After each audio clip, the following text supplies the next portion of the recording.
Necesitan comerse sus.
What up, what up, what up? What is up? Happy Friday, Raider Nation.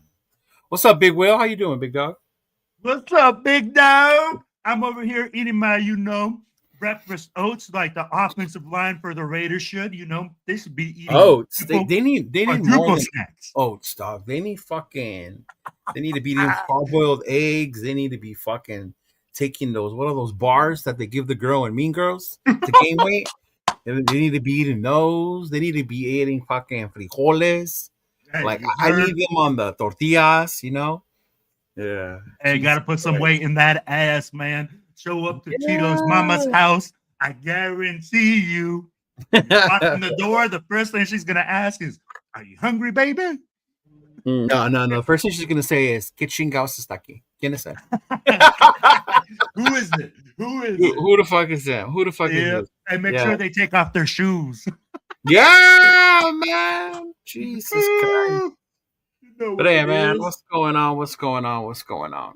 Hey, thank you. Those of us who are joining us. It's this new thing me and Will are doing Fridays, midday, like our midday check-in with the nation, see what's going on, shit like that. But hey, appreciate you coming through. We got to clean this up a little bit, dog. We got to create our own background. We got to create our own intro if we're gonna do this every week, homie. Yeah. I thought the background was supposed to be the thumbnail. It was, but we haven't done it. We haven't done it. We didn't do it last Friday because it was the day after Thanksgiving, right? Yeah. Yeah, I could do that right now real quick. So no problem. But yeah. It's just oh man, ChatGPT's got a bunch of stuff up here now. I don't even want to look at it. Yeah. Uh-huh. Yeah. But I'll make another one. And then we'll add it on here. But for the meanwhile, thank you everyone for tuning in. What's going on? I can't cut my workday short to hang with the fellas. What's going on, brother? I appreciate you coming through. Luck. Jack, what's going on? What up, Raider Nation? Shout out to Raider Travis. What's going on, big dog? Thank God it's fucking Friday. Thank God. Baby. What up, ladies? Hey, Jeff, I hope we don't cut into your JT the Brick Show's time because I know this is around the time you like to tune into his show. So I appreciate you. Make sure you listen to him. And yeah. But no. Wow.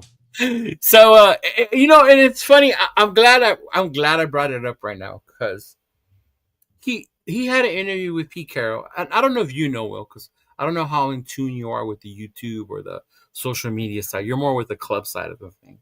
Mm-hmm. But there's a couple of social media YouTubers out there upset with the Raider Nations, with the Raiders media personnel, that we're not asking the right questions. Yeah, that we need to be tougher on these guys. That it's a bunch of setups. Even in Twitter, this one dude going after certain people like, you guys are asking the wrong questions, and honestly, I think it's funny because what are you supposed to ask? Are you supposed to wait for Pete Carroll to get up there on the podium and be like, "Hey, Pete, what'd you think about this weekend?" Then he does his whole little spiel, right? And then everyone knows the offensive line is the problem. But what do you want him to ask? Hey, bro, when the fuck are you going to fire your son? Is that that's basically what people are asking for, right? And that's the interesting thing. Mm-hmm. I'm like, I actually was on X, and I responded to Q. Somebody had said, hey, why Oh, do you you do saw his this? post. Yeah. I saw Q's post and I Yeah, responded, yeah, and Q actually responded to mine. And I yeah. said, look, Okay. dude,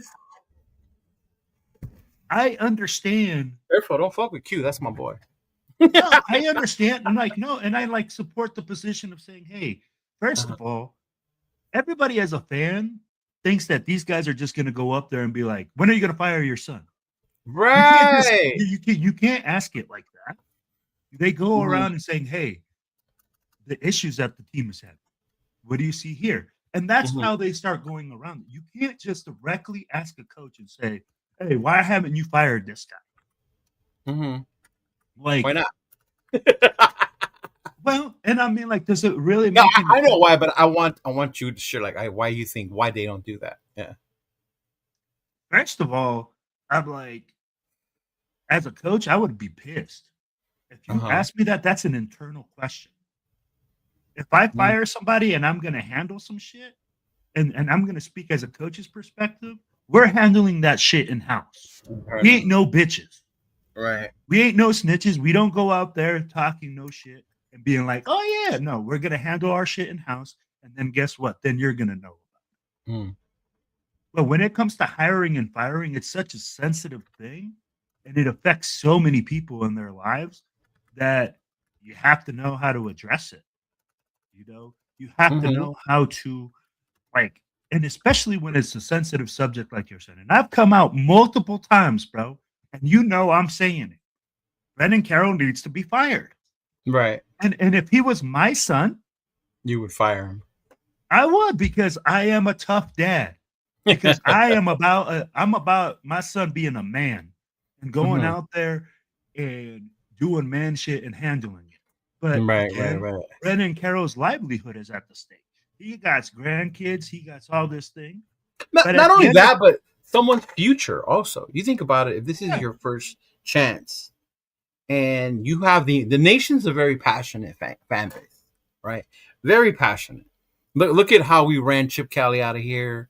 Numerous people we ran out of here. Josh McDaniels, and now you're gonna include a coach's son that we're fucking yelling to get out of here, right? yeah. And I get what you're saying. Like that's my there.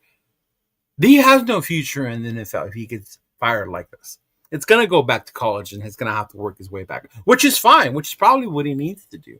But I think my the thing that I find funny is that whole thing about I guess having opinions when it comes to beat writers. And my point with this was having an opinion as fans like us would watch and tune into these shows. So me and I won't include Jeff. He can say his part. I was watching an interview with JT and with Pete Carroll, Mhm.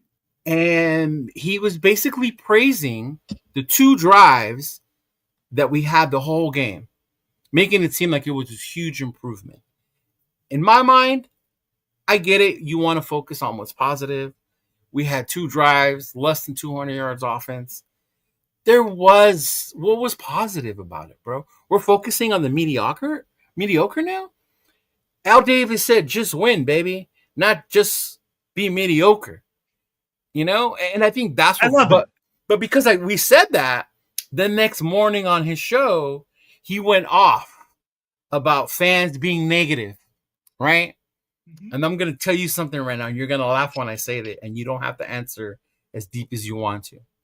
In his show, he said, "Do you think Gorilla or Mark Jones ever talk bad about the Raiders?" And I'm like, bro, you must not know the fan base. That's part of being a fucking fan. We're gonna talk shit about our team. We're gonna be negative because that's how much we want to start winning. It doesn't make it bad. But for you to get upset just because we question it or don't want to accept this bullshit about like, oh, we had two drives, we should be happy. I am. I said it on my last shows on Monday, Tuesday, and Wednesday. I didn't see much improvement, dog. All right. But I mean, what do I you think? love this, bro. I love this aspect because I have such a heart. And 805, I think, would be in the same thing. I love 805, by the way. Mhm. I actually watch him on YouTube more because I love the whole coach's aspect, right? And Right. and and I love the way he talks about it. So I'm gonna give you the coaching aspect. Jimmy G got run out of here. Go ahead. Go ahead. Mhm. We are so bad, Cheeto, that you Right. have to look for little things like that at the moment to have some sort of positivity in your fucking building. Hmm. Because at the end of the day, bro, like we all talked about it. This offense isn't going to change overnight because Greg Olson is calling the offense. Right. You know, that it ain't going to just be like, poof, we're scoring 65 fucking points a game and the offensive line is blocking everybody and Ashton Gentry's running over people. No. Mm-hmm. And that's why I said, too, the last game was a game of two halves. If you break down the Raiders' first half, we're competitive. But The overall, first half, yeah, we were. Mm-hmm. we lost the game. And you're Mm-hmm. absolutely right. And is it coming down to where fans are trying to? I'll tell you what, JT the Brick is trying to put the spin on it in a positive way. And as media is driven as he is, he's also paid by the Raiders. Ooh. 100, right? So when you have a show that consists of your being paid by the team, you can be critical to a certain extent. You just can't go out there and say our team is shit. We suck. I'd be like, we don't get On the radio. On the radio, I get that. On the Right, radio. yeah. Mm-hmm. So Yeah. he has to manipulate the situation. Yeah, Will, stop moving away from your mic. Oh man. All right, my bad, bro. Here. We need to I'll get move it up. Will one of these arms, Yeah. bro. So Yeah, I just move all the time, man. I'm Mhm. always moving back and forth. yeah. But you know, he has to manipulate it. And for us, 805, Jeff, you, myself, we don't get paid by the team. We can keep it a buck. Well, And we don't, and we're fans, and we're Let me- 100% fans.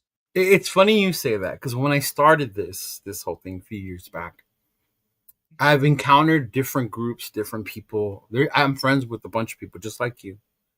And someone told me in the beginning, be careful what you say on your show. Mhm. One, I thought about, yes, as far as politics, race, shit like that should have come back. I get that part, right? Now, the other part was what you say about the team, right? Because if you ever, they told me basically, if my goal was to get somehow connected to the Raiders, then I can't be as negative as I am sometimes. You know what I'm saying? And in my mind, I was like, honestly, that's not my goal. But say you did get connected somehow to the Raiders. Would that change the way you? I can't do it. Them? You couldn't do it? I can't do it because, like, for me, like, I love football, bro. My sources say y'all get paid. Yeah. Hey, Big Luck. Hey, make sure you start adding some zeros to that check, big dog, because I ain't seen none.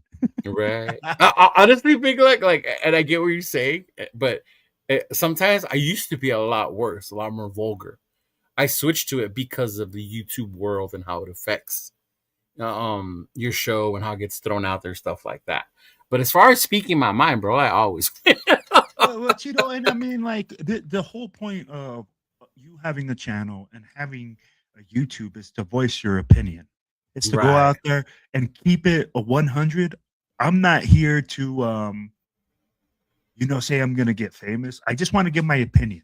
And I love talking to other Raiders fans about Raider stuff. I mean, like, at the end of the day, I mean, like I said, I'm 43 years old. I don't get paid by the team. I don't see myself ever getting paid by the team. But I enjoy hanging out with other Raiders fans. I enjoy going to the games. I enjoy football. And I'd be like, this is what I do. I coach it. I'd be like, come on, man. You know, this is what it's for. Yeah. And I get it. And I think there's a way you can still be associated with the team or a network and still be critical. Other media personalities do it, right? But it's in the way you do it. And I think maybe that's why I'll watch my boy Q, because he has on his show, he's critical of what the team does, you know, when you listen to his show. Maybe when he's in the media room, he's not over there like, hey, motherfuckers, why aren't you firing so-and-so? But I don't think you do that as a media personality, you know. You can't. You can't. I'd be like, you have to have access to these people, and yes, you can be critical Yeah. of people, but tell me like this: I just came out and tell you that you're a total shitbag, that you suck. When's the next time Right. you're going to give me an interview? Exactly. And I think of perfect examples are like Stephen A. Certain players won't whatever, or what's that other dude that got kicked off of Fox? That got into a fight with Richard Sherman and Shannon Sharp. Oh, I thought you Skip were talking Bayless. about Mark Sanchez. Skip Bayless. Him. No. But like Skip Bayless, Yeah. because of how much shit he talks, some people are like, bro, like whatever. I guess it wouldn't be taken a certain way, but no, but you're right though. Winning would cure everything. Winning would cure Of everything. course, man. I mean, like nobody would be saying anything if we were winning. Yeah. Right now, we had 10 sacks in the game if we won the game. He said winning. What's that? I hopefully that's what you're doing on the tables in Las Vegas right now. Shout out to my boy AR. I believe he is in Las Vegas right now. He's down there right now. So hopefully you're still enjoying your trip out here in the States, big dog. Doing your thing, and I hope you have a lot of fun. Yeah. Mark do be fighting. Oh, dude. And shout out to my boy LB Raider 10. I hate the Raiders. I gotta upload that audio clip of that kid saying that. I hate the Raiders. But funny part is in that video that went viral for him saying I hate the Raiders, that kid's actually a Cowboy fan who hated the Raiders for beating the Cowboys on Thanksgiving. A lot of people think that kid's a Raider fan crying because he hates his own team. I'm like, no. Yeah. Mm-hmm. He said, I got here, bet, and just like the Raiders, I lost. Oh, man. House always wins, bro. The house always wins. Yeah. And then, 2021, we did get a small taste of it. We did. That was the year my nephews became bigger fans because that was the year we went to the playoffs. So that year was a lot of fun for them. We went to our pizza spot. We saw the games. We saw the last game against the Chargers there. We made the playoffs. The following week, we went back to the pizza spot to watch the playoff game against the Bengals. Like they had fun. Bro, that's what it's about for me right there. What you just said, bro, that's cool. Like it puts a smile on my face because I'm like, yo, I take my kids to the games and I take and I make memories with them, bro. And that's what it's about, right? Like that's why we're so passionate about this team. And that's why we keep it a buck, because we go, we watch the games, we spend the money, we make moments with our families, and all to see our team literally shit the bed. And that's what's so hard. I mean, like at the end of the day, if I didn't put so much want into this team and so much, like, I guess you can say money and time, I wouldn't care. Like, why would I sit here and talk about this team if I didn't want them to be successful? If I didn't think that this team was something important to me in my life? We literally take 2 hours out of a day, sometimes 4 days a week, to talk about this team. Yeah, we do. You see what I mean? I mean, like, that's how much, and that's what I get. JT the Brick goes like, oh, well, blah, blah, blah. Bro, you're getting paid to do that. We don't get paid. We literally take 2 hours out of our day sometimes. And I know that you and Jeff and other guys are always grabbing up clips and looking at other people's stuff to like be like, hey man, like stay caught up in the news. Yeah. I'm like, it's a totally different aspect. Yeah, yesterday I was chilling. I was waiting for my girl to get ready. We were going to go have dinner, and as I was laying on the bed, but I had a Q's radio show playing, and it's basically just to keep the more information what's going on with the team, so that when we come up here, we know what we're talking about. But shout out to AR. House always wins. I'm not here for gambling. I'm here for the Raider events and to tick off Allegiant Stadium off the bucket list. The complete. Hey, there you go. LA, Oakland, and Vegas. That's dope, man. That's so dope. Hey, join the club, big dog. Me and you are part of that club right there. I can say I ticked off the 3: LA, Oakland, and Vegas as well. That's dope. That's dope. What's going on? What's going on, Gio? You know, I'm glad you brought up about the fans because I want to share with everyone. I don't know if you guys saw this video that's been going around, but see what you guys' thoughts. I brought it up to Will for us to talk about today. But give me 1 second, make sure the volume's up. Okay. Check this out. By the way, I appreciate his Reebok pumps before we start. I appreciate his shoes, but fuck Alabama. 100. Okay. Fans are the ones to blame for the Raiders' multiple decades of terribleness. Well, because they're too loyal. The Raider, no matter what, Raider fans are buying tickets, buying merchandise, filling that stadium. Loyal to a fault. Yeah, that's what you're saying. And the Raiders are making money. They have no incentive to lose. Stop going to games, Raiders. I'm just gonna stop it right there. So basically, Homeboy's saying, right? Correct me if I am wrong. That the reason the Raiders are bad is because we give them no reason to be good. Because no matter how they do, we're always buying merch, we're always buying tickets, and we're showing up regardless. Can I fan the way I want to fan? Is that what I heard? The way I want to fan? We'll get there. We'll get there. But is that what I heard? Yeah. That's what I heard. So we're the reason why we suck. Because if we would stop going to the games, if we would stop buying merchandise, somehow the people they hire would know how to do their jobs. No, man. I mean, like, that's where, you know what? And this is, I think, is from a person that's looking from the outside in, right? Yes, that's what I saw. That's which is why I didn't comment on it. A lot of Raider fans commented on that thread, like, "Oh, you don't fucking know the nation." Da, da, da, da. I could tell it's someone who's not part of the nation and doesn't understand, as opposed to being from an outside looking in, right? Like if you guys would just stop cheering, then yeah. Mm-hmm. Yeah. And I mean, like, let's be real. I mean, like, the Raiders is almost like a cult following, right? Mm-hmm. Like, you know, the people that are actual fans. Like, you know, the people that go and spend their money and go to these games and are there. And then you literally go like, who's that new person? Right. I'd be like, it's weird, man. I mean, like, but wait. But why would you say who's that new person?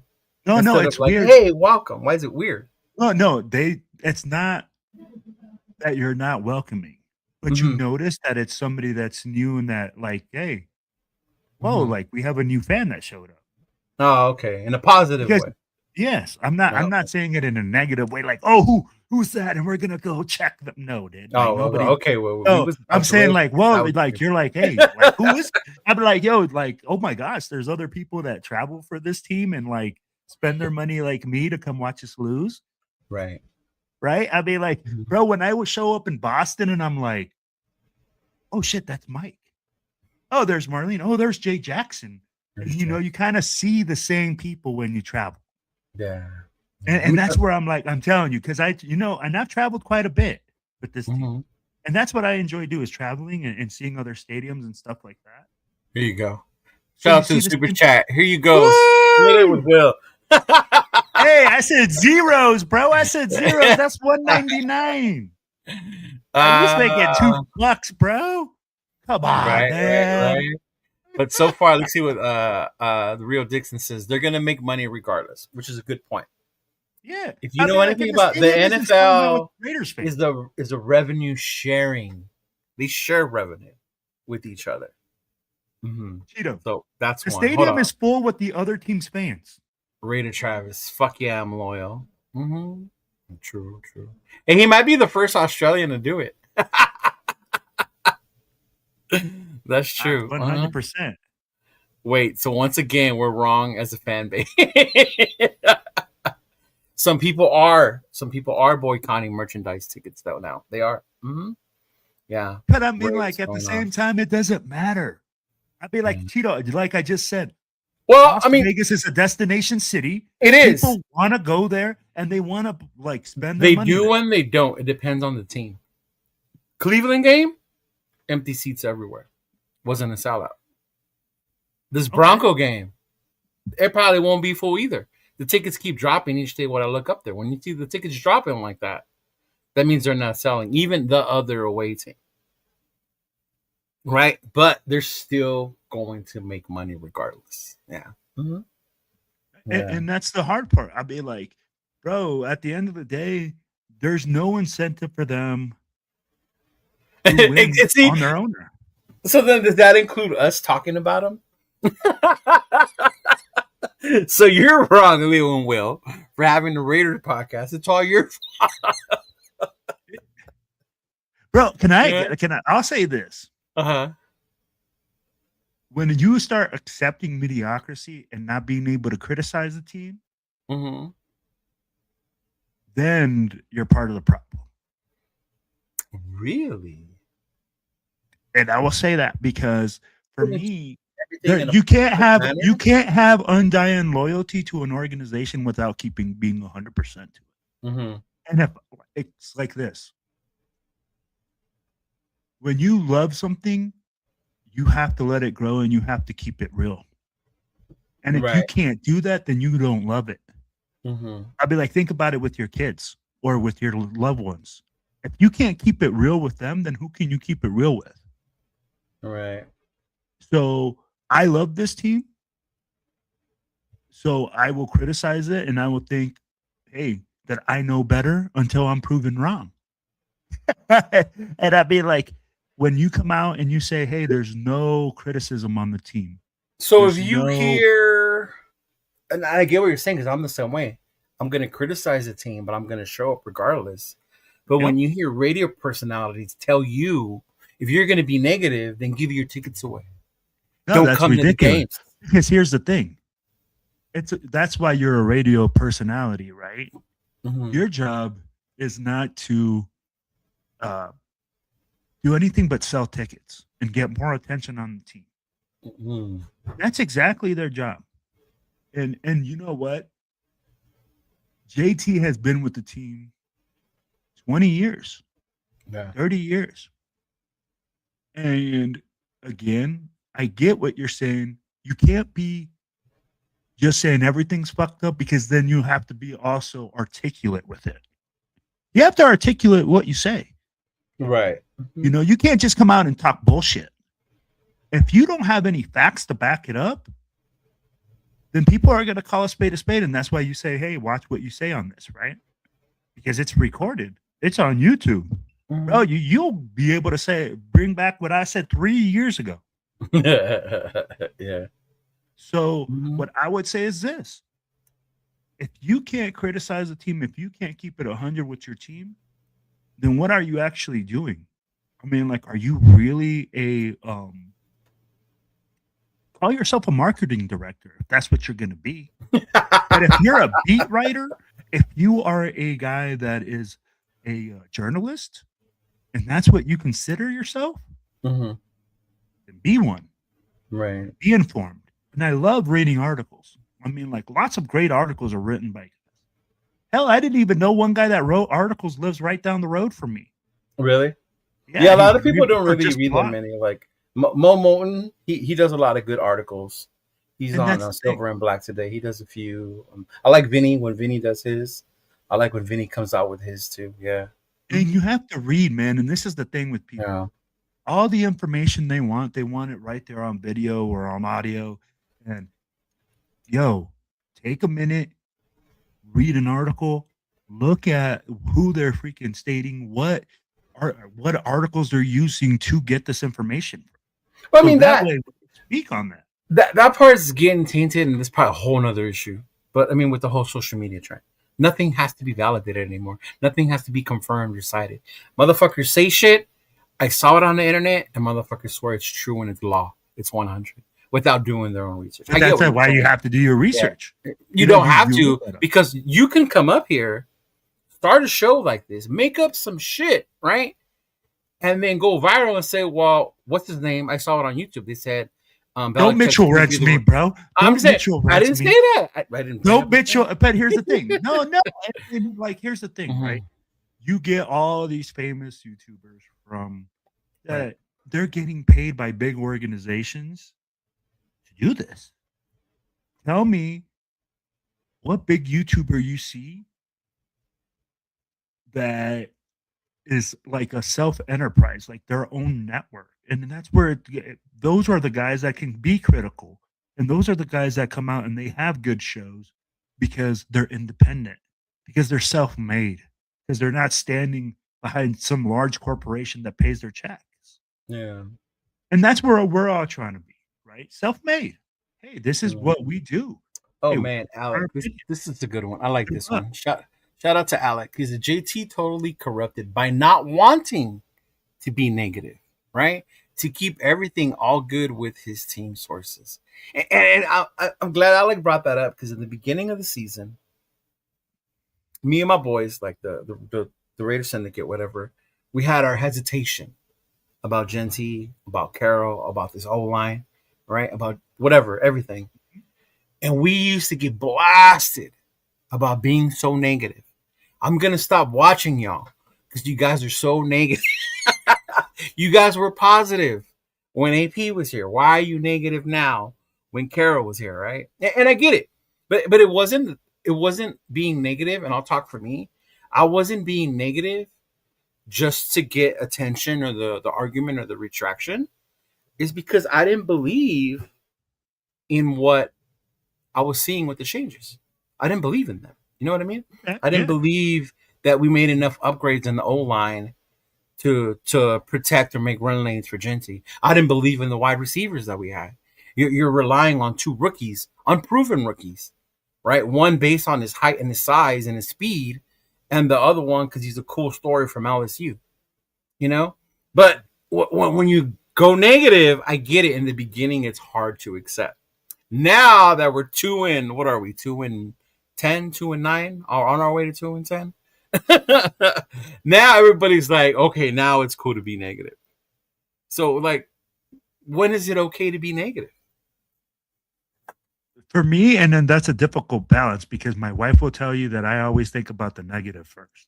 I'm just like, bro, if something fucks up, like I have to have a plan C, B, F, G to make sure that everything works out. Mm-hmm. But and I was negative about Genty, not because I didn't believe in him, but it was more because I didn't believe the hype of generational, of you can't pass on a guy like that. He doesn't need that good of a line, and it was stuff like that. One, because I'm a diehard. I love college football. Shador. I love college football, right? Shador. But even with Shador, if you take his dad and his personality aside, what he did at Jackson State and Colorado, he put up numbers. He took a Big 12 losing team and gave them a winning record that they haven't had in years. But people won't look at that because all they see is Shador. Look at him. Look at how he talks. Look at how he dresses. You know what I mean? Right at Travis Hunter. Mm-hmm. But even with them, so you tell me with one player you can change things? We have Brock. Oh, no. So not at the pro level, but at the college level, Travis Hunter was, Travis Hunter was a game changer, bro. Right. That Vato played all game long. Yeah. In the NFL, he did it for but even 4 weeks, and then he got tweaked. Mm-hmm. But even then, it was like that thing. We could do a whole nother show on what happened with Shador. That's different. But what I'm talking about, just the fact of being negative, and then you get called or labeled a certain way because you were negative, and then now it's like you don't always have to be positive, bro. We know we suck. Here's the thing, man. At the beginning of the season, the Raiders do this thing, right, where you get all this hope, and you get on the roller coaster, and you're like tick, tick, tick, on the way up, and people are like, "Yay! We drafted this guy, and we got Pete Carroll, we got Chip Kelly, woo!" And you get enamored with all these names and all this potential. Then the season starts. Right. And we crash and burn. The people at the beginning want to believe the hype and they want to believe it all the way through, which is okay. But then there's some people that are football fans and there's some people that are just fans. And you keeping it a buck, coming out and saying, hey, you know what? Chip Kelly doesn't mesh with Pete Carroll. Is that being critical or is that being honest? But we're saying that now. No, I'd be like, no. I'd be like, you think about it at the beginning of the who season. said that in the beginning of the season? A lot of people. Who? Man, I'm gonna have to look it up. But if it's a lot, a name should come up pretty quickly. No. You're right. Not a lot. I know one a lot in my world, but I know one person in particular, Chris, protect the show. From the beginning, did not like Chip Kelly. He remembered what Chip Kelly did in his NFL. He saw what he did in college, and he didn't believe it was going to work here. But from what I remember, not everyone, not a lot of people were questioning it. Correct. And you know what? I'm not going to say that it was a lot of people. There was a lot of people within a small circle. Okay, which is like people that I know personally, that they had their questions about the gun. They had their questions about, hey, you know, the personnel things with Chip Kelly having the best players in college. You know, how is it going to transfer over? Heck, I think I even questioned some of it. Right. I said, hey, if they figure it out, great things. A lot of people were enamored with the running numbers out of Ohio State. I remember Will Howard throwing ducks.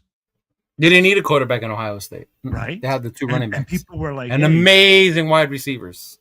And do you guys, and then the thing is, everybody seemed to forget what had happened in his first regime. Yeah.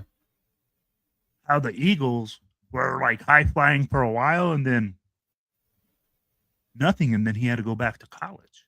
I mean, and I get that. Like, I mean, you can't fault someone's first time and think they're not good. No.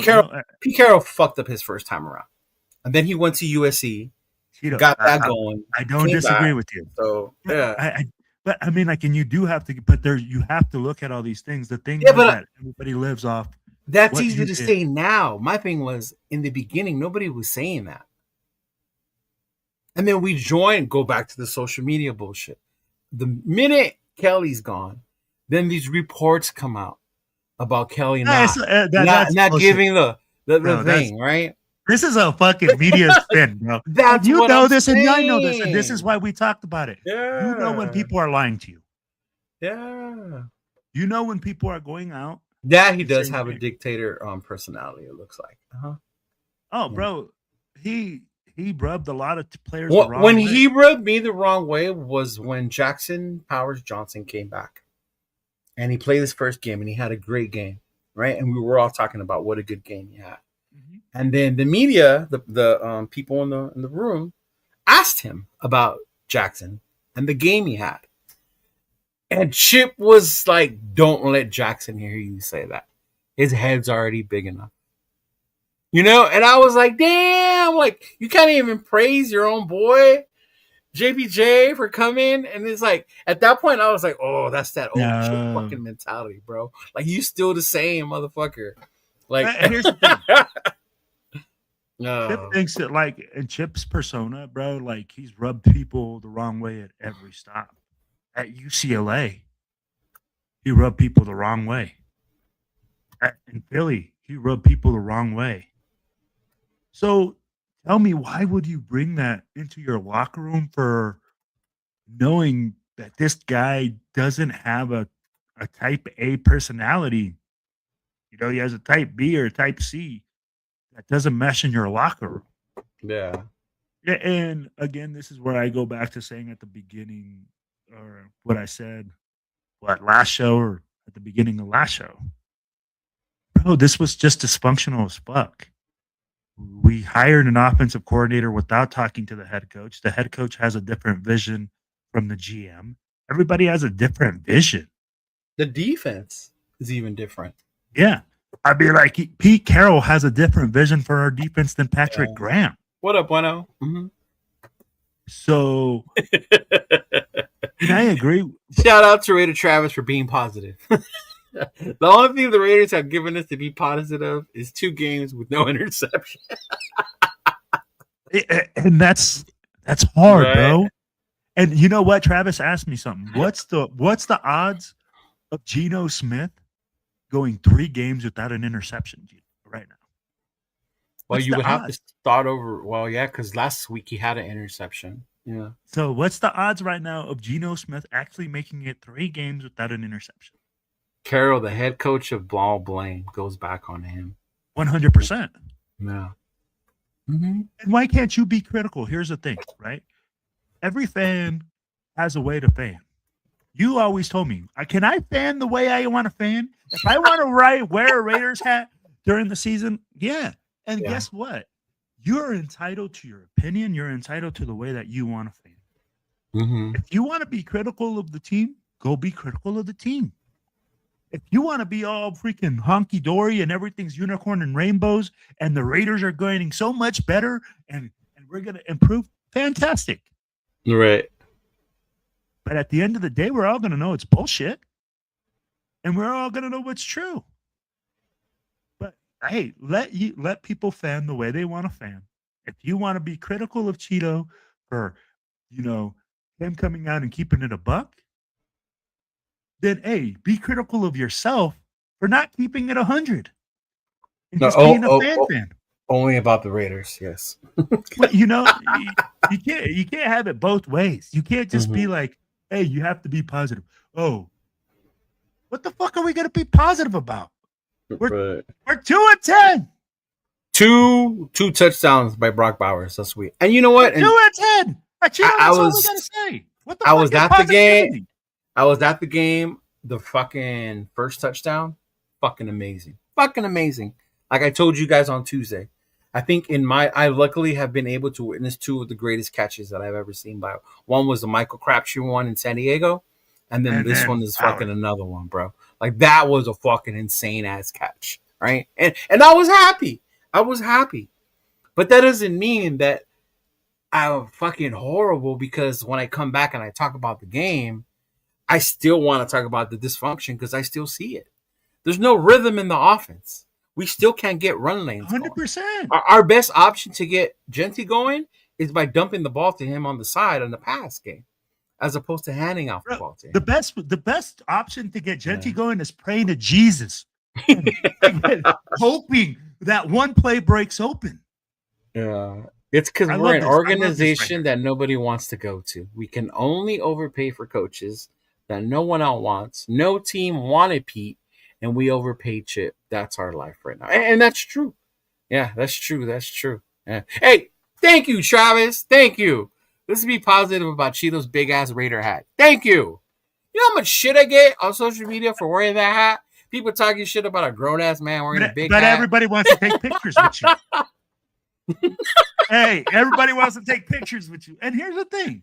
Oh, man. But no, back to this. Yeah, he's right. Like, and that's our life. And No. But I'd be like, so check this. Then what's the solution, Cheeto? I'd be like, what's the solution? Do we stay with Pete? Do we look for somebody young? I mean, like at the end of the day, whatever it is, I just hope that Spytek sits there, and Spytek is the one that makes the decision and is married to his guy. Let him have the same ability as Ziegler. right. Be married to his guy. Well, That's the Ziegler- only way I see this. But Ziegler was it was vice different, versa. though. It was vice versa. It was vice versa. Yeah. What I'm saying is, Yeah. I want the marriage. Mhm. You have to have your GM and your head coach have the same vision. Yeah, you gotta let Spytek pick his. If you're gonna move on from Pete, you're gonna have to let Spytek be the one to pick his coach. Now, to solve what 805 was saying, right? Like, how do we get past this part that we're stuck in?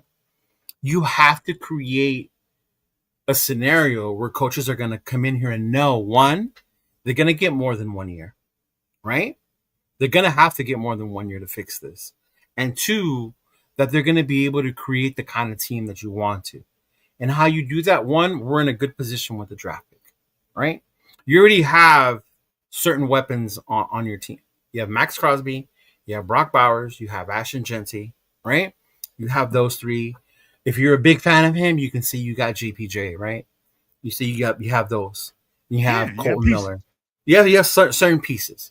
So you entice a young coach like, hey, we have this. These guys have been together. You can go out there, show them how much money you have. We have one of the top teams with a lot of money. We're going to go in free agency. We're going to solidify that offensive line so that come draft day, if you want or you see your guy, not the nation, but if this coach, whoever comes, sees their guy and that's who he wants, you let him go get him. That's how you bring someone in that wants to come here. But if you just have shit, let me get shit from here, shit from here, shit from here. Hey, dude, can you make this work? We ain't gonna get no one, man. We're gonna get another Pete Carroll.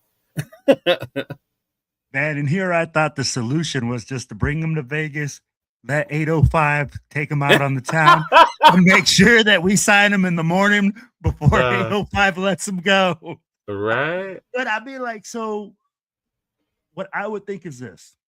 We have to get a young guy. We have to give a guy an opportunity, and I think you're right. But how do we guarantee that their job would be safe for the change? You have to, and that's the thing. And I think Mark has done a good job of ignoring the fans to a certain extent, because the fans are going to be the fans regardless. Like he said, we're loyal to a fault. If you have 2 bad games, we want you out of here. And that's not fair. But that's how we are as fans, right? Some of us are, right? Some of us want Max Crosby out of here, because he should be playing harder, or we could be getting more, or he doesn't make that much of a difference. Other fans are like, dude, you can't get rid of him. He's like what brings people in, I guess, the younger people to want to be Raider fans as it is anyway, right? Like that pulse of the nation. And then so it's like he has to, one, not listen to the fans and stick to the fucking plan. Listen to Spytek. Listen to whoever's running it, man. And give them time. You really do. So let me ask you this. Do you give Pete, now that you have this banner up, give Pete more time? And that's where you can't ask me because I'm biased. I don't You're like already him on the anyway. no train? I didn't like him from the get-go. He's a USC guy. I don't like him from the get-go. I didn't like him from the get-go. Mm-hmm. I was forced to like him because he's now my Raider coach. I am and I'm not because I'm tired of fucking firing coaches. Lincoln Kennedy said that. Yeah. I am tired of firing coaches. Yeah. I think what frustrates me, if we were going to be this bad, we should have just rocked with Antonio. We should have just rocked with him. We would have continued to have been bad. But hey, you know what? Maybe we add him more stuff. You let a guy, gave him more time. It shows, hey, we're not just going to get rid of you in a year. We gave him a chance. He didn't prove it. Now somebody. But now you're talking about 2 coaches back to back in a year? Who's going to want to come? Fuck, bro. And this is where I go back to what I said with AP. I always try to give a coach 18 games. That's right.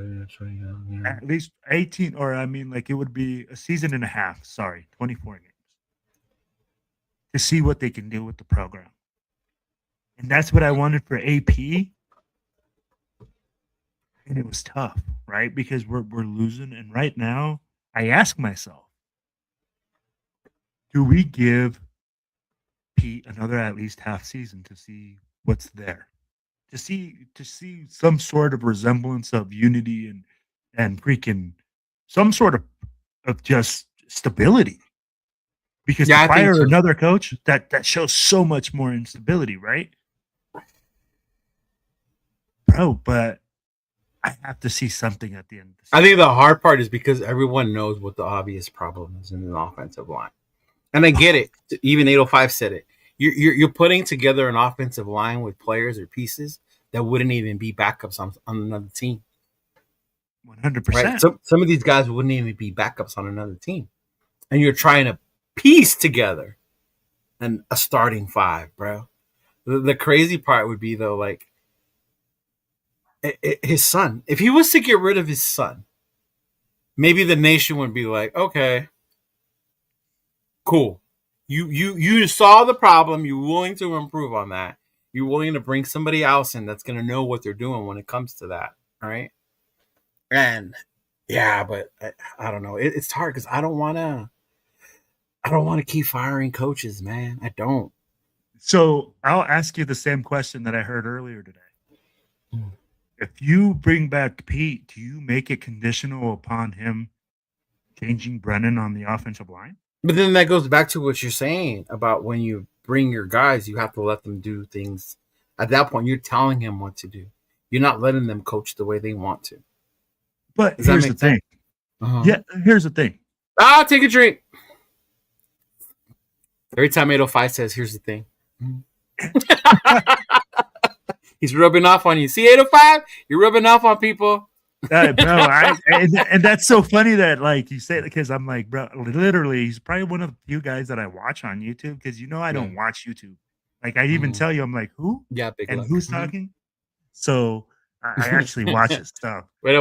Paul says we have to be listening to you because we'll be wearing them 80s glasses. Trust in him, Paul, he can see everything. And so that Paul, and so that way, bro, during the game when it gets real bad, I just take them up and I can't see anything, and I'm like, right. Hey, it's that bad. Which before you the thing with that, if we do stay with Pete, here's one reason why I will not be mad. Because we get this year's piece. From what I saw, Pete doesn't control who we draft. It's by tech. Right? Yep. He comes back. We have another shitty season, right? Now we have another top draft to add. And then now you're talking about, now we have this core of young guys who can start to mesh with some of our other guys who will be vets by then, And then maybe we can start clicking something by then. And I'm going to tell you like this. By then, you're really going to have the Jeffs of the world banging on the door that we need to trade Max Crosby. Someone earlier said at that point, Bowers could end up being our Herschel Walker. Yeah. Yeah. I'm tired of firing coaches, but what if we keep Pete? He keeps his son as online, destroying our young. That's what I'm saying.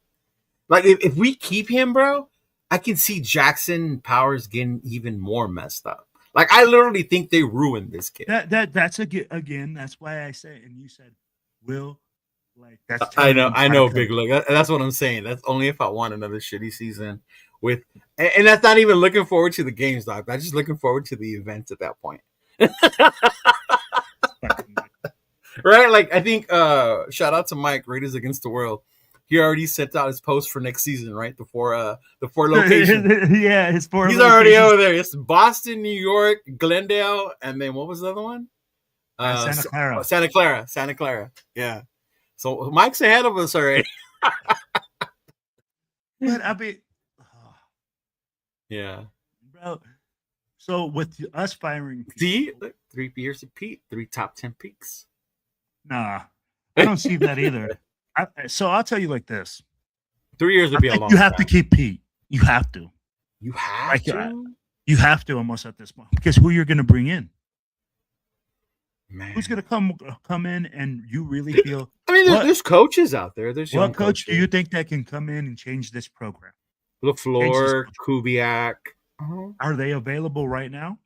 After the season, yeah. You think Pat LaFleur is going to be available for the Packers? You don't think they'll resign him? No, from the Rams. Oh, yeah, no, yeah. Off McVay's train. Mm-hmm. You're going Youngin from the Youngin. I'm going Youngin. If we're doing this, we're going Youngin. Someone who's going to be here more than 3 years, not fucking in the retirement home after 3 years. Okay, so you're going to look at Kubiak. You're going to look at Shula.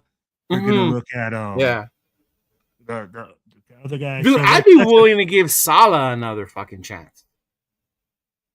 Robert Saleh to me is an amazing fucking coach. Okay, Robert Saleh. He just needs to figure out the offensive side of the ball. So you got those 4 guys that you're going to bring in. Okay? Mm-hmm. Out of those 4 guys, you have to get married to one, right? Mm-hmm. Vitek has to make his decision, and he makes his decision. Yeah, we know that if they go offensive, they're going to try to draft a quarterback, right? I mean, like, let's be honest. Most offensive coaches, that's the first thing they're going to try to do is get married to a quarterback.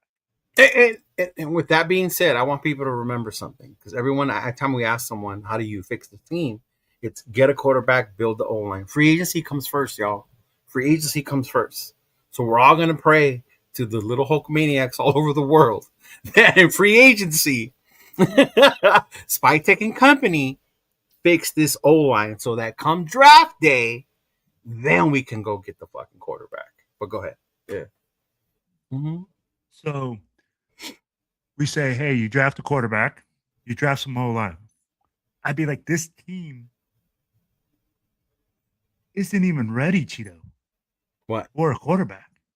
Oh no! But if you upgrade the O-line, right? Yeah. How many O-linemen are you going to bring in, Cheeto? 2 or 4? 3. No, you don't need 4. You don't need 4. You need 3. You need at least 2, maybe 3, because you still have some that you drafted and you got the young guys as well. Okay, so your starting line would be JPJ. You're bringing back Colton Miller, and then so that would mean you have to fill the 2 guard spots and the right tackle spot. Well, in my scenario, you bring in Glaze from the right tackle back into guard, let him compete with the other guys. You signed the center out of Baltimore, right? And then there's another tackle out there that you can sign as a free agent. And where do you put JPJ? You put him at guard. You put him at guard, so you put keep him at guard. You keep him at guard with the solidified center from Baltimore. Woo! Yeah. And then who do you? So you're gonna, your center's gonna get max money, right? So your right tackle, who are you bringing in? You got to look at free agency. Who's going to want to come? Yeah. Well, I mean, like, no. You haven't seen potential yet. Then that's all. It's there. Yeah. Mm-hmm. Yeah, but you're like looking at saying, hey, we got potential right tackle. You're going to have to pay max money to, right? Mm-hmm. Yeah. Okay, which is fine. We have the money to do it. Yeah. But you address your offensive line. Okay. What happens to the other side of the ball? The other side of the ball. Corners. Defensive line. You can add, and that's what I'm saying. Those you can build in the trenches in free agency. The other part you can draft. That's what the draft is for. That's where you develop players. You look at what Snowden's doing on the opposite end of fucking Max, right? Yeah. What's going on with Pegues and Tonka? Let's see what they're like. You got Adam Butler there already. Adam Butler's there, right? Mm-hmm. Yeah. You look at the draft on the defensive side. Who's going to be there available? Gotcha. Yeah. Mm-hmm. But I'll be like, there's so many holes on this team. And I'm not saying you do that. We go to the Super Bowl next year. But you start to develop a rhythm, of course, something to build off of. Yeah. Mm-hmm. So you still need a wide receiver. You still need a wide receiver. You still need. We're so many pieces away, and that's the thing. It's so. But the main piece is that O-line and the quarterback, the trenches. That's the main. Yeah. Mm-hmm. The main piece. I like the main pieces, right? Yeah. And tell me how hard it is to hit on a quarterback when you draft one. It's even harder when you don't even take a chance. At least you're taking a chance. 100%. And that's where we've been. Instead of taking a chance and trying to hit on one, we've been sniffling through the garbage, trying to pick one out. I agree with you. Garoppolo. I'm not disagreeing. Oh, well, come on. Minshew. Yeah. Gino. No, and you're right. We have to take a chance, right? But how many people with the Raiders right now with Raider Nation are gonna want to take a chance? How many people are willing again to go through mediocrity? What do you mean, the players? The fans. Fuck the fans at this point, dog. Who cares what they say? I'm telling you, we're gonna be positive or negative regardless. That's why I say they need to stop listening to us. But I mean, like, out of the fans, if you really think about it, they're the first ones to be critical. As soon as we're going to be critical regardless. That's what you're not hearing me. We're going to be critical regardless of what happens. Week 1, we love Gino. Yeah. No, Preseason, we love Gino. But so, how do you keep a quarterback, a young quarterback that's going to go through trials and tribulations, okay, and definitely go through a lot of struggles, with a competent coaching staff that's going to know how to groom and develop him? That's where I don't feel like Pete can do it. Well, you said keep him. No, I didn't say keep him. I said that we won't have a choice. I feel like, yeah, mm-hmm. and that's where I'm saying. I'm like, in order to show some stability within the organization, hire another coach, Cheeto. I'm like, it doesn't guarantee you that you're going to bring in Chris Shula. No, it doesn't. But I think what it shows you is one. I think when you think about reasons why you fire a coach, right? One, they lose the team, they lose the locker room. They're part of the problem too. They're the ones creating the drama. You want to tell me all that Chip Kelly shit leaked after he got let go, all of a sudden the head coach didn't know that shit before. Like, come on, it's just. So you're on the train that hey, it's just a total dysfunctional train. No matter Mhm. what Pete does, he's out. He hasn't shown anything, even as far as development of players. Dude, no, I agree with you, and I'm 100% with you. Dude. I mean, like I've said it so many times. Show me one positive thing that he's done. He was asked Monday about fucking Rodgers in the game that he had. You're talking about a rookie fucking guard that went in there, was the highest rated guard, which doesn't mean that much anyway because it wasn't that high, but that shows how bad we are. And he's still like, we'll see how he does in practice before we play him.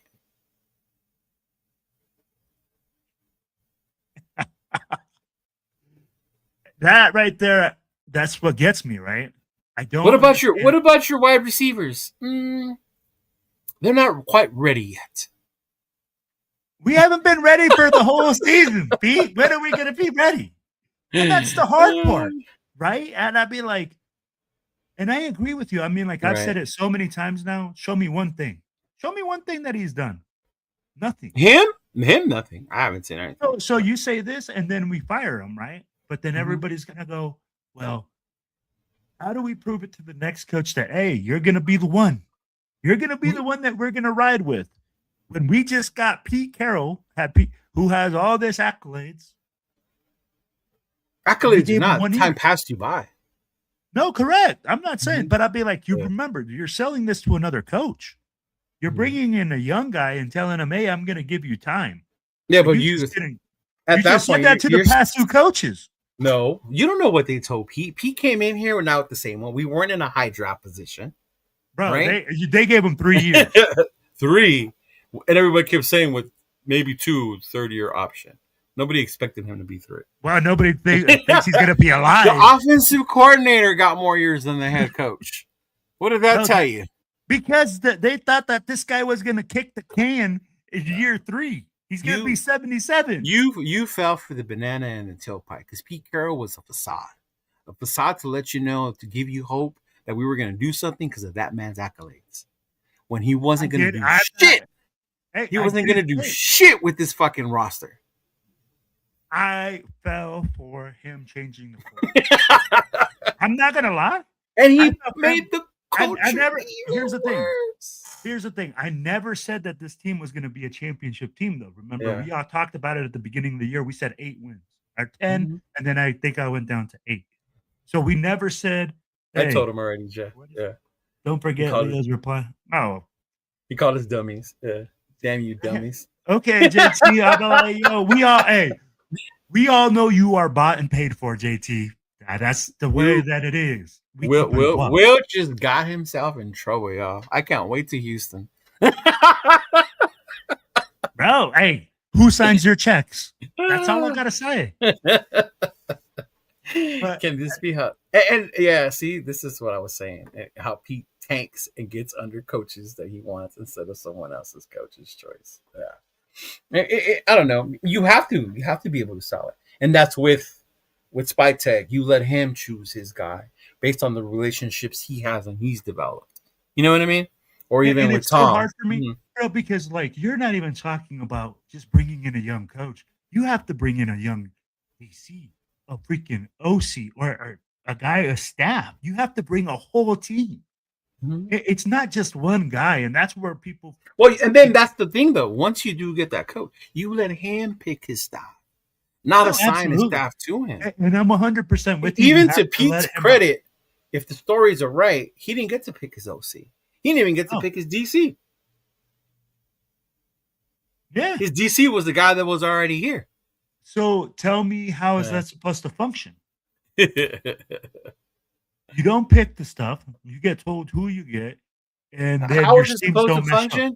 Because we all fell for it. Look at the guy's track record. He'll know how to do it. When that shit was many moons ago.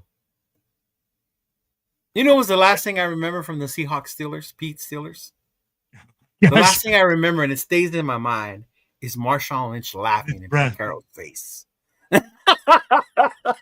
Because he decided to pass the ball instead of running it, and Marshawn went, ah!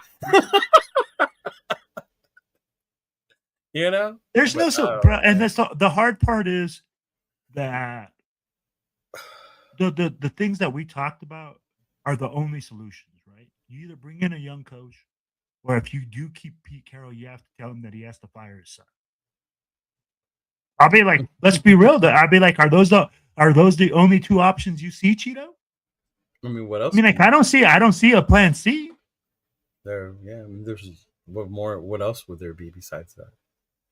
So, Oh, what, Belichick? bro, so why do we have to? So why do you have to name drop that guy? And I'm gonna tell you, bro, Mhm. I have never seen so many Raiders fans bring up Belichick, and then I'll be like, bro, you suck in college. I'll be like, he ain't cutting it in college, spending all that North Carolina money with his 23-year-old girlfriend. I do not want to see that in Vegas.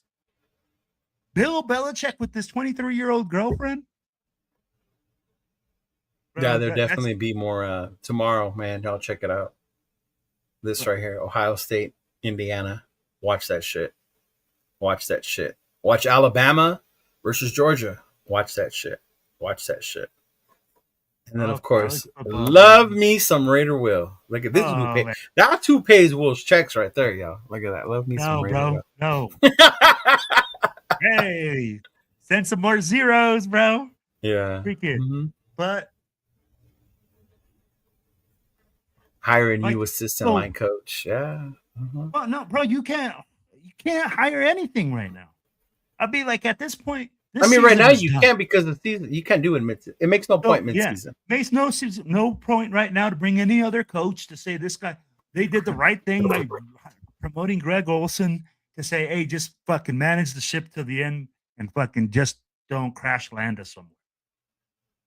But bro, Pete Carroll, the decisions that he's been making, the coaching decisions that he's been not made, everything right now has come full circle, and it's right in his face. My thing is this. If there's no change on the team, if there's nothing that changes, Pete Carroll is gone. If Pete Carroll somehow miraculously, bro, this team starts showing a fucking pulse and they start showing something that they can do, then don't be amazed if you see them next year. Because it's the fatigue. It's the fatigue that you're saying, Cheeto, of firing coaches. Who do you see that happening against on our schedule? The Giants?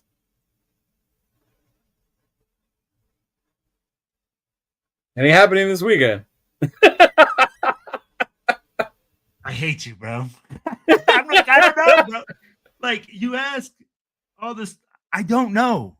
Yeah. But I would tell you, man, I mean, like, Pete Carroll has a lot of decisions to make. And I mean, like, this offseason will be another interesting offseason for the Raiders. So many ways to go, Cheeto. So many ways to go. So many options. Draft picks. Coaches. But again, bro, I feel like we're down. I feel like we're in the red. Or in the or whatever it is. Whatever the red or the black is, whatever the bad thing is in gambling, because I don't gamble. We're fucked right now. He said I don't gamble. I don't. Yeah. I'll be like, we have 3 blue chippers on this whole fucking squad. We have no coaches. I'll be like, 0. We can't tackle anyone. We can't block anyone. We don't do shit on special teams anymore. No. There's no fuck. Okay. I'll be like, JT can say whatever the fuck he wants to say about 2 damn drives in a damn game. But I don't give a damn. I'm telling you right now, bro, there ain't that damn thing good. We scored 7 points in the first half. Yes. 7. Oh. And then in the second half, on the first play, it looks like we can't tackle anybody. Lonnie Johnson coming down from the top as a safety, missing a tackle in open space. I don't even know what that guy was doing half the game, bro. He looked lost. He looked like lost. Jack Jones. So this is where the total disconnect is between every single fucking coach, every single announcer. I don't give a shit what you're going to tell me about this. It is bad football, and we all know it, and it sucks. But at the end of the day, if you're a critical person, you care about this team, and it hurts you because you're a fan. I feel like Murph right now, bro. That's who I feel like. I feel offended that this motherfucker is going to come out and tell me that I can't be critical. When I'm the first person that walks in that door and makes and pays for my ticket and walks in that, takes my family, pays for all of them to go to watch it. Hey, if you're going to be negative, just give your ticket to another fan who's going to be positive. Well, then I don't see him giving his ticket away. Oh, man. Like, literally. Pete Carroll is talking right now. The chat there is slamming him. Oh, I can imagine. Yeah. And the thing is, people are so fed up with listening to Pete Carroll, bro. Yeah. They're so fed up with them coming out and saying, oh, we're right there. Yeah. We're so much better this week. Where? Tito, you and I have talked about it on a weekly basis. Players are regressing. Yep. Players look like they should be playing JV in high school football. But hey, when you're seeing it from the basements where we are, apparently, we can't see the bright spot. Bro, and here's the thing. People want to say, oh, yeah. And I get what they're saying. Hey, we got to see the positivity. I'm a coach. You see the positivity. You see positive movements. But to say that the overall performance was outstanding because of 2 drives and seeing that your team had progressed for 2 drives.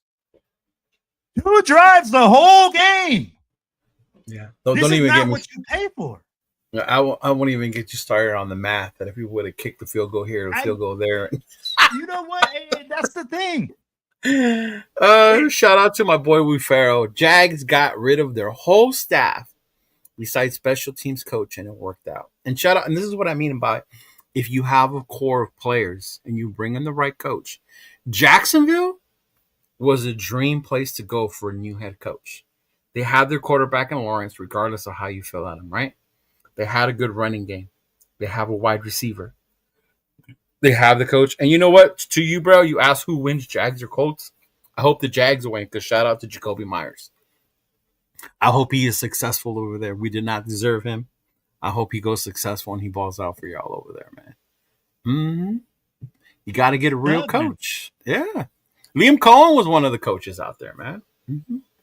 And he was an offensive mind, and he came from Tampa Bay. Everybody thought and I guarantee you, here's the thing. This is the difficult part, Cheeto, where we don't know who do you blame in this? We just need more practice. This team will be ready by 2027. Hey, and that's Pete Carroll, bro. Pete Carroll still thinks we're at hey, ask him about our offensive line. We're still trying to find out how to put it together. Yeah. Mm-hmm. Do you remember that? Do you remember that he said we were going to figure it out throughout the season? We're still trying to figure it out. Mm-hmm. So when are we going to figure it out? When are we going to say, hey, this guy's the center? This guy's the right guard. Like Hummer said in 2027. And that's why I keep saying about Pete. You ask me what's the problem. He's the problem. He's the fucking problem. There's so much instability. Yeah. And that's the thing. We ask for when stability. Players degress, it's coaching. It's development. Nothing 100%. To do. It's a degression.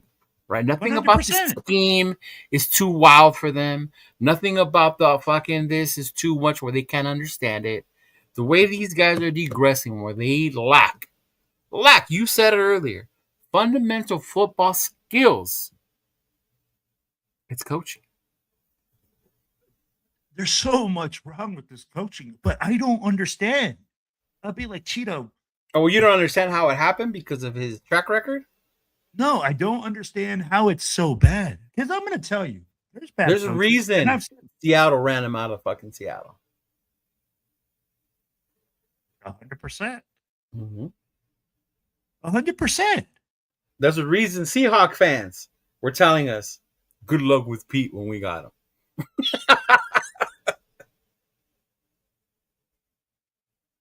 Oh, fuck. It's frustrating. Mhm. Man, it's just like you just keep shitting in my cereal the more you add on to it. I'll be like, bro, Right. I'll be like, and this is where, you know, Mm. I would love to have a discussion with somebody that's going to try to tell me to keep this positive. When you throw out Call these his stats, show. Call his show. His show. Is it over? Oh, it's over. You got to call tomorrow or Monday. Call his show between 12 and 2 and have that discussion. he won't Call have in. Let him know you're a black hole president. because I know someone who couldn't get on the line, and they told him, I'm a black hole president, and all of a sudden he got on the line.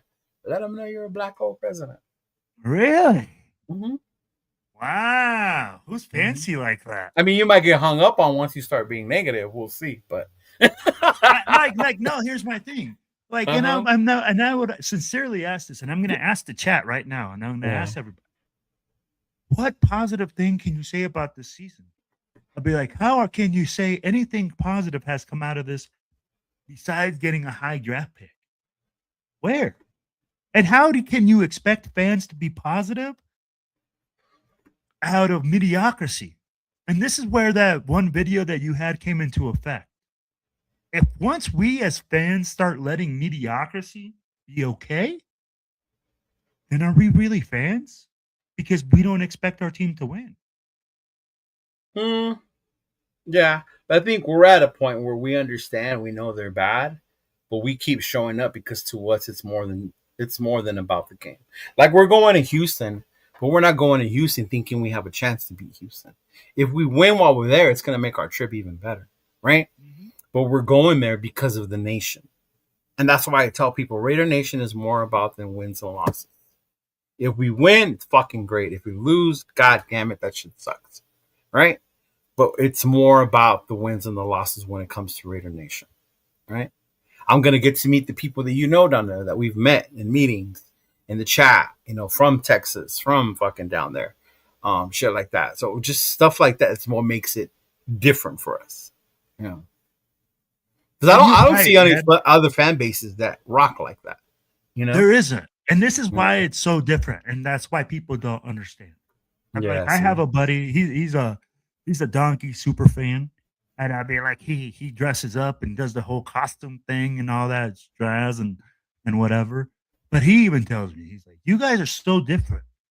He's like, man, I come because he comes to the Raiders Broncos things, and like he comes dressed up. He's a cool ass cat. Hook up to the Raiders thing, and he don't give a fuck. He's shooting the shit. Right. Man, he's like, I've never seen a team travel like you guys. He's like, our team doesn't travel. They don't do this. They don't have. There's fan bases that travels. Pittsburgh travels. Cleveland travels. Who else? Dallas travels. That does parties wherever they go. I've only seen them do parties. Like Cleveland did parties in Vegas. They have their own thing going on. Yeah. This last time Dallas, but it's rare. Yeah.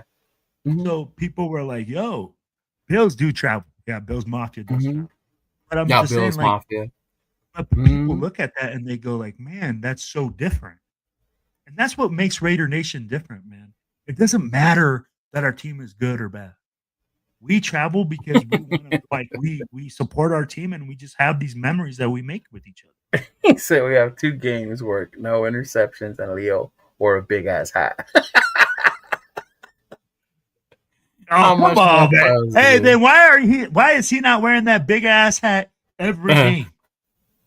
If we're not throwing an interception, Leo. JT will not put him on. I have followed JT for 20 years, but I've seen him disrespect other fans because he didn't agree with what he said. He never disrespected me, but I've seen him do it. Oh, wow.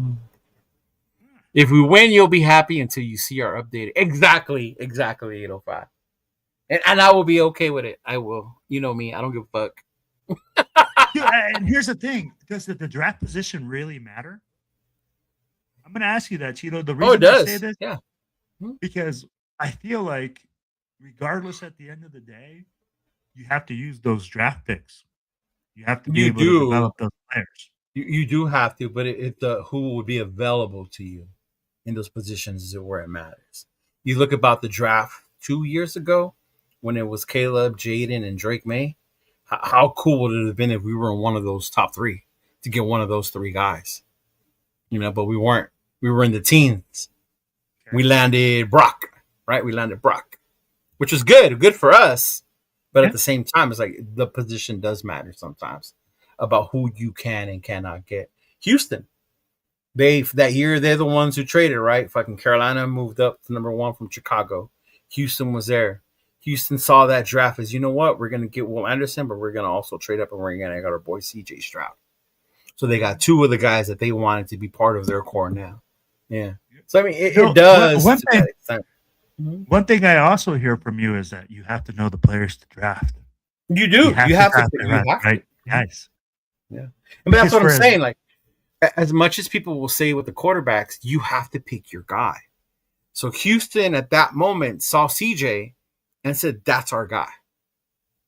We don't care what the thing says. I think there were reports about him. I forgot what the name of the exam is. 805 can probably remember, but he had a real low score, right? Which meant he was like a dummy or whatever.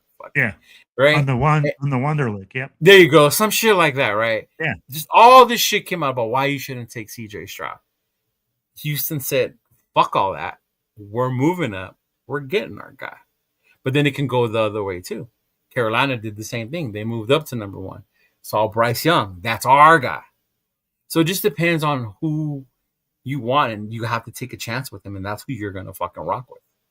What I love is what you just said.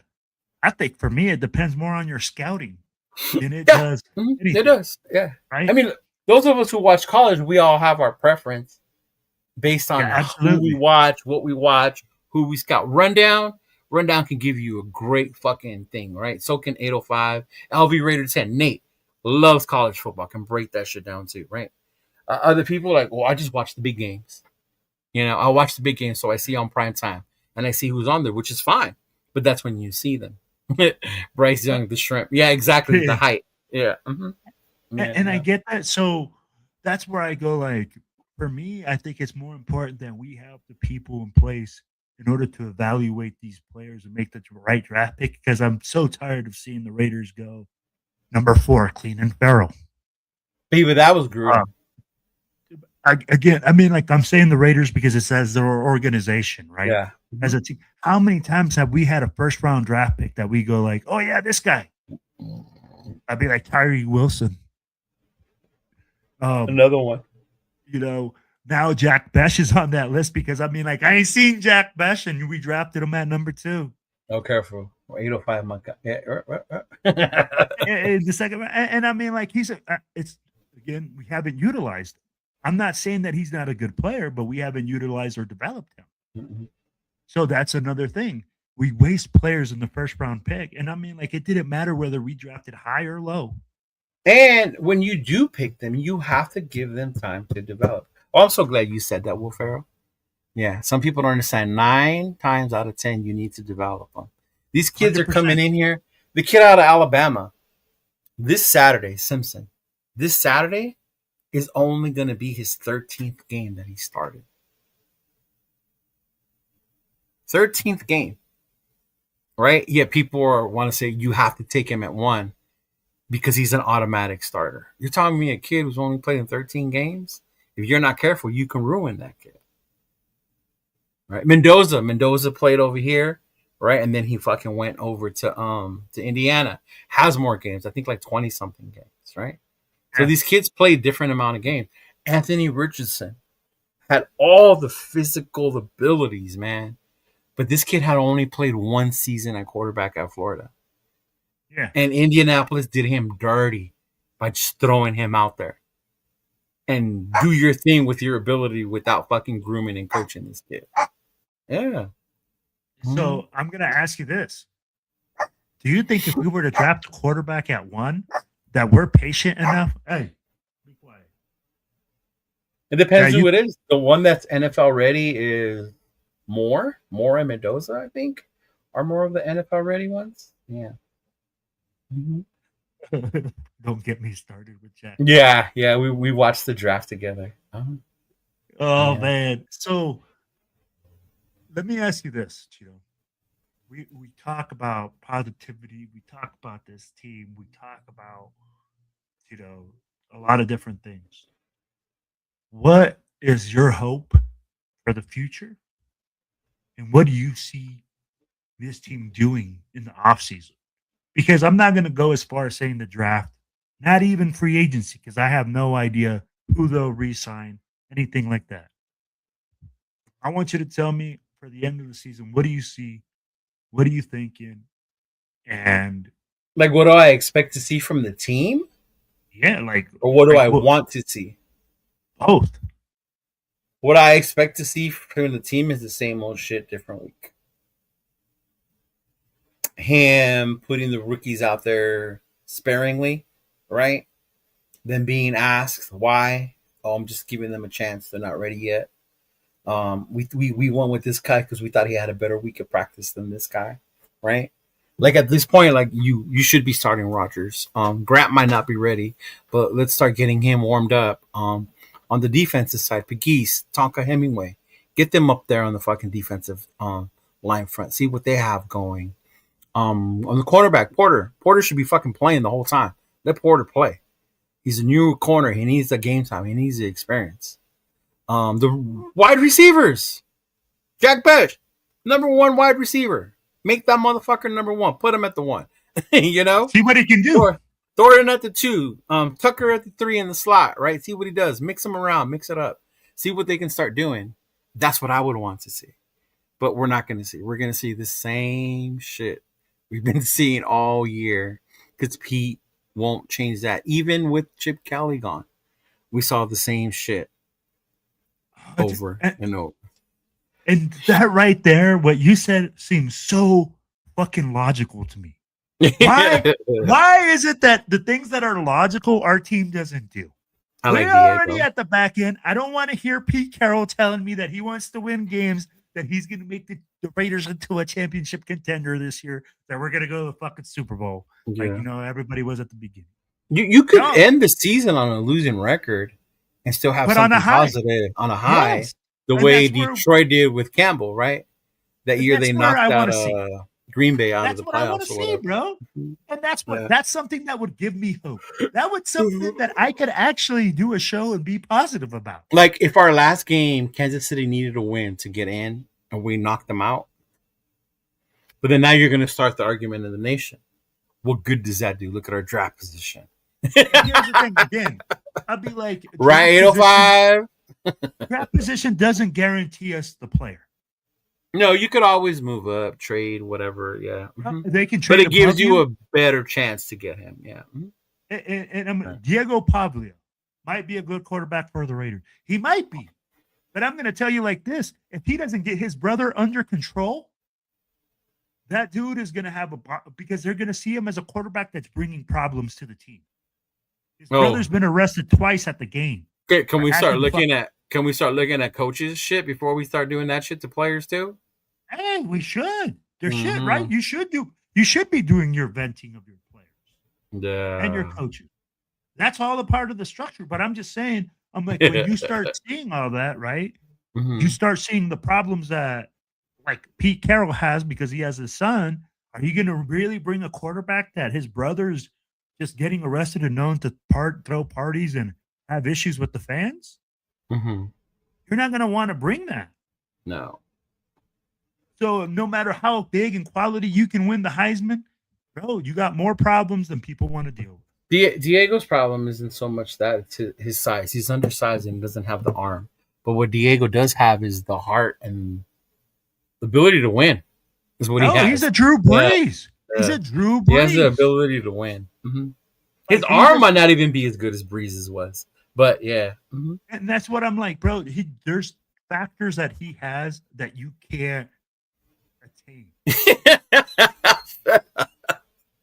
If we could only have Sweet Feet Mumford back on this roster.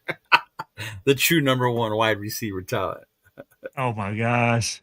There you go. See, fuck the draft. Beat Kansas City. Yeah. Brothers grown. Like, exactly, Big Luck. Yeah. Yeah. So I'll be like, and that's the thing, right? You have to play to win this game, Cheeto. I'll be like, if you go out there and you tell your team, hey, let's not win because we got to get better draft position, then why the fuck are those guys playing? I think Pete fucked it up the second he said Kansas City wasn't a rival. I think Pete fucked it up once he said, we're going to win and we're going to win a lot. Oh, yeah, that part, yeah. Mm-hmm. At the very beginning, like literally, that was a no-go for me. When you go up and you say, hey, we're rebuilding, but we're going to win a lot because I'm here. Mm-hmm. That's a red flag, bro, because we didn't have the blue chip players to say, hey, these are the guys I'm bringing in. These are the guys that are coming here. It was like when AP said, oh, yeah, a lot of guys want to come and play for me. Ooh, because I'm like, bro, I didn't see all these players signing up. I didn't see players knocking down the Raiders door to say, oh, man, hey, AP's here, bro. Hey, I'm going to give you a discount, 2 for 1. No. But does it come to the coach to sign him or the general manager? It comes to both. Here's the thing. If you're telling me we're not on the same page. So these two were not on the same page. Oh, that's 100% agreed. Yeah. But let me tell you like this. When you as a coach, you say that players are going to want to come play for you and star players, tell me that meeting is not going to be brought up or that player is not going to be brought up. I didn't hear any names. I didn't hear any player come out and say, hey, I want to play for AP. I'll tell you this much. When it comes to that, it's funny how fans will switch up on people because when Jack Jones got here, he was a fan favorite. That was one of the people that wanted to come play for him, and everybody loved him. Oh, people loved that and loved him because he had impact on the field when he was like there.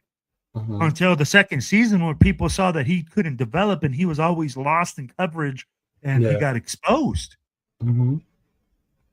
Right. And I think people we get enamored. And I was on the AP train. I'm telling you, bro. I felt like, hey, the attitude was going to change, everything like that. And I'd be like, it was hard going through the growing pains. But I would be willing to last more with the growing pains for AP than I do this crap because you expect more. AP, you should expect. Shouldn't you expected him to have time management problems? Oh yeah, he's a brand new coach. Yeah, brand new coach. Yeah. He's learning how to do that. But here, bro, this is just total fuck ups. You've been a coach for so long, and you can't even teach. Come on, man, going ass backwards. That's what I'm saying. That's what makes me less patient with this dude because you were the one that was supposed to be experienced. Yeah, exactly. So when you're experienced and you're telling me like, hey, you're going to change things, but we see regression, it's tough, man. But then again, I go like, we fire another coach. We do this again. Then where do we go, Cheetah? Yeah. You got to find the right one. Jack is like Caillou Blue Kelly, high risk, high reward. Hell no. Ty Blue Kelly is a walking casualty. He's not even a 50-50. What up, Navy vet? What's going on, big dog? Mm-hmm. Ty Blue Kelly is not even a 50-50, bro. He's not high risk, high reward. He's just high risk. I think Pete fucked up when he signed his contract. Shoot. Is there LSD in his gum? Whatever he's watching on the field and the way that he reports things, probably. Mm-hmm. Yeah, you got to go young. You have to start going with these young coaches. You can't keep bringing these retreads like the Gruden talk. Let that shit go, yo. Let that shit go. Oh my god. We don't want Gruden to come back and coach. Gruden 3.0. Okay, Cheeto. No. Let me look. Okay. No. Why? Why? Yeah, no, just what. So that way you can clarify to people why you wouldn't take Gruden 3.0 because I'm going to follow you up with why. Because I'm done with the retreads. I'm done with it. I'm done with the old coaches. Yes, he's cool on his show. Yes, you love the way he talks. I would love to be in a fucking room with him and talk football. I would hear his stories and all that shit. But to have him come back here and coach, no, man. Now it's time to move on. You got to go fucking new. You got to go young. It's time for the Raiders to start changing with the league and go with it instead of trying to stick to the. That's not how the Raiders do it. We do it this way. Well, the way we've been doing it hasn't worked for years. Other teams have found success adapting to the changes in the league, and it's time we start doing the same. I'm not laughing at you, bro. I just saw the comment by 805. He's 289 years old. Awesome. What the fuck? But hey, so Cheeto, when you talk about, oh sorry, my mind just went blank right now. Hold on, Cheeto. I'm gonna have to come back to you on that thought. Oh.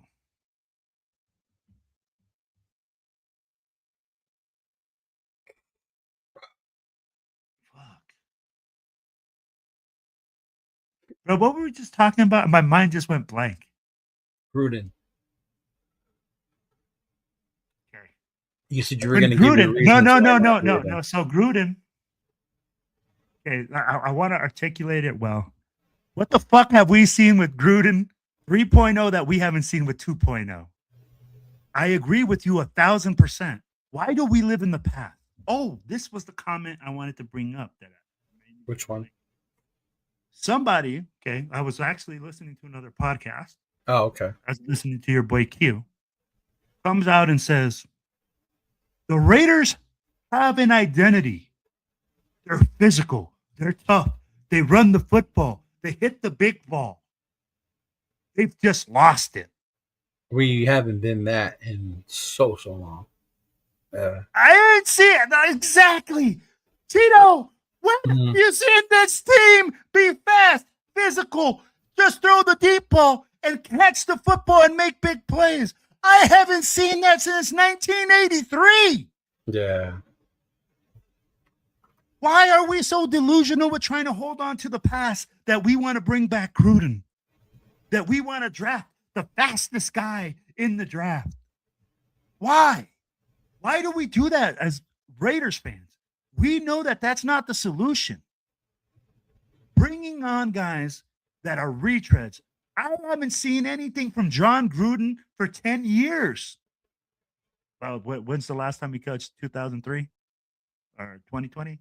2021, 2021, 2020, 2021. You haven't seen for him in half a decade.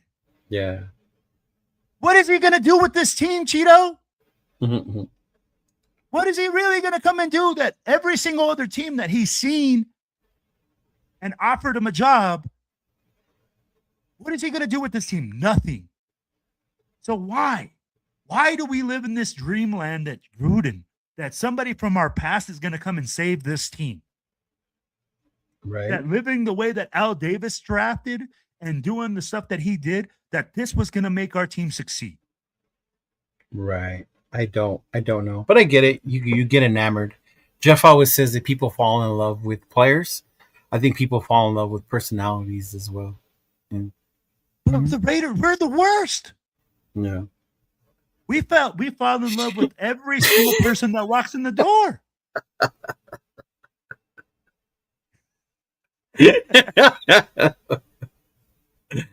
But yeah, no more retreads. No more. I'm done. Yeah. Honestly, the McVay and Shanahan trees are probably, that's what I'm saying, up and coming coaches. But so we grabbed Kubiak. Kubiak is up in Seattle. Yeah. Good point. What's that? Gruden would have too much access to Marks this year. If he disagrees with Spytek, he'd go straight to Mark.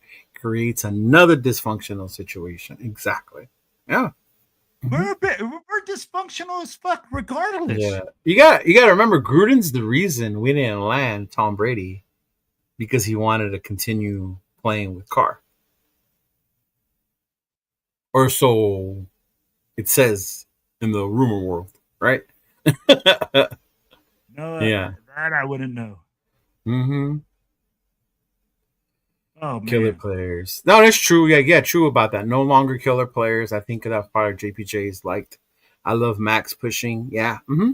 Yeah. And I get the physicality. We're like that, but I think I think we were talking about this the other day, right? You, as much as we like that, you have to do it to a certain extent because the game has changed, and you have to change with it. Mm-hmm. Yeah, I agree with you, but Cheeto, I would like for us to actually turn it up and get penalized a couple of times for being extremely too physical. mm-hmm. Because at this point, our offensive line just is getting used, bro. They're like a freaking used mattress at a brothel.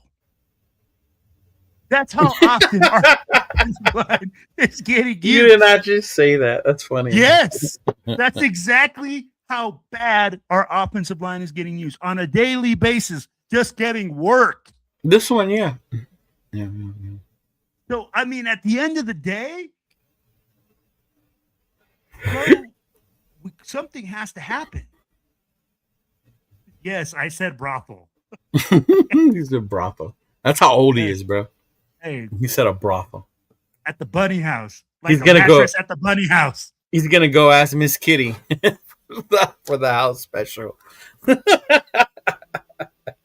Oh my gosh. Yeah, even like leave Carl alone. He's doing his thing. What email? We got an email from the black hole. What? Hold on.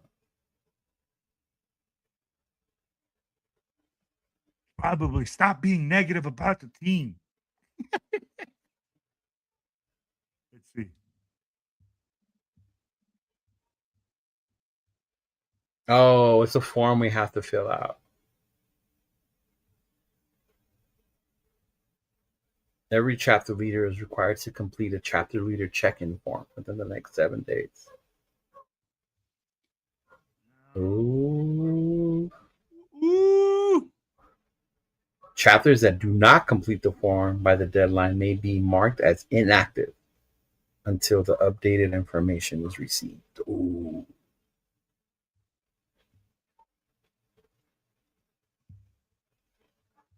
All right, so if you're a chapter president, make sure that you get your form filled out. If you want to remain active. Yeah. Hold on. Did Will shout out Garoppolo's mattress in Vegas? Yes, he did. I like this one, Travis. I like this one. The Charlie Brown O-line. Yeah. Oh, yeah. But I mean, it is what it is, big dog. I mean, we're going to be here regardless. Shout out to those of you that will be showing up in Vegas this weekend. I know our boy AR is down there. 805 is having is that today or tomorrow? 805, where you guys are having the live meet and greet with super fans and your podcasts at the Parkway Tavern. So make sure you hit up 805. Also Spicy Raider. Mm-hmm. She's gonna be there. Yeah, I saw that. That's Yeah. kind of dope. 805. You have your content creators thing. Raiders content creator. You got some whiskey. You got some 805 loves to do meet and greets with other fans. Yeah. He is the party man, huh? Contrary to popular belief, 805 is the celebrity of the group. How Bob?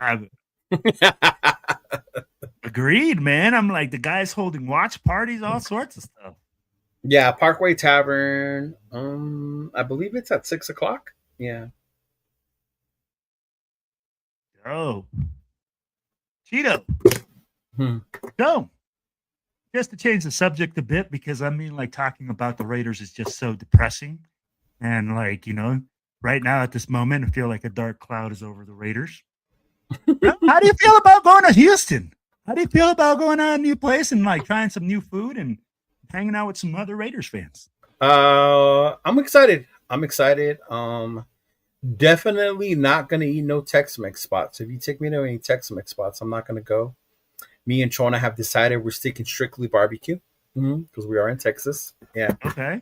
Right, so you and Chona strictly barbecue. Is the black hole making you sign a contract to the Raiders? Yeah, man. You know how it is. 805. No, it's definitely not. Tomorrow, 12 to 3. There you go. Tomorrow, 12 to 3. Parkway Tavern. Thank you, right 805. there, baby. Yes, sir. Thank There you you so go, much, there you my go. brother. You know what, man? I can't wait to go down to Texas. My daughter is she looked up some museum that's like a moving museum, and it's all interactive and stuff. So we're gonna go down there, check it out. She's gonna go to her first away Raiders game. Well, This is this is well outside of Denver and outside of Las Vegas. This is gonna be her first game in Texas. She's gonna be down there, so I'm like, it's gonna be cool, man. Lots of good memories to make and lots of cool people to see down there. Yeah, I'm looking forward to it. Looking forward to meet everyone that we've talked to, the Texas people that we've interacted with. Yeah, man, I'm excited. We got our ticket already. We got our hotel. Yeah, shout out to James as well for hooking me up with the tickets. Me and Chona. So it's gonna this be guy, fun, prime time. Hey, must be good to be the world famous, non-famous podcaster Cheeto Linus, man. I mean, like this guy has the lounge in LA. The lounge was the booth that I stole the Cheeto lounge with a couch, a smoking section, that was recliner seats. I'd be like, hey, did I miss out on some hors d'oeuvres too? I'd be like, who knows? No, those were inside. I didn't get no food. Those were inside. Yeah, no. Me and my girl got food after we went to In-N-Out. Yeah. Gotta go to In-N-Out. Mm-hmm. Yeah. He said, I like to stay so low profile you can't hear me. Here's the thing. All right. Here's the thing. Hey, if you spicy, make sure you guys remind him you guys play a drinking game. Every time 805 says, here's the thing, we take a shot. Oh man, shout out to my boy. That was cool. What's going on, Nav, man? What's going on? Yeah. It all comes from that laugh. Maybe. Anyway, big dog. You guys doing anything this weekend for the game? Yeah. So we're gonna have a watch party, man. We're gonna have a watch party here at the Eagles 595 in Junction, and like just get together, have like a good time. We usually have food, have some drinks, and just enjoy the game. I'm like, I obviously don't drink, so I enjoy my Pepsis, and everybody else has their beers. But yeah, man, that's what it's all about. And then we're doing some fundraising for the homeless shelters and stuff like that. And then we're doing some turkeys and getting ready for our toy drive. Oh, okay. That's cool. Yeah. How about yourself, man? No, I'm just gonna be chilling. I'm gonna relax, chill, because we got Houston coming up. So I want to kind of keep it low key, chill. We just had the event last week, so I'm still like tired, still trying to recover from all that stuff. So I'm probably just gonna chill, spend time with the family. Yeah, stay home, drink, have some sopita. Have some pollo. Some chow mein, bro. Some chow mein. He said chow mein. There's a spot by my house. It's like kind of those. They have Chinese food, but you serve yourself, and they charge you by how much it weighs. Yeah. Oh, so bro. Me and my girl like to go there. I want to go to the movies. All bullshit aside, I want to go to the movies. So Saturday when I watch the college games, and then maybe Sunday after the Raider game, probably go watch The Running Man. I know my girl wants to watch Wicked. That's dope, man. I'm glad that you still get out and you do other things. I mean, like a lot of people put in so much time to things. I'm actually more excited for the championship Saturday than I am for Sunday's game. Yeah. Really? Yeah. Mm-hmm. Oh, that's right. You got Notre Dame. That's what I'm saying. That a lot of those outcomes is going to determine what happens to my team. And then on Monday, me and Chona go live on Monday. I believe that's the day of the selection show, or it might be Sunday.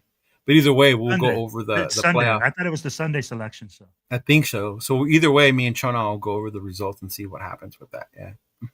Oh, man. And then I might join Rundown. Rundown has a new college football show called Rundown U.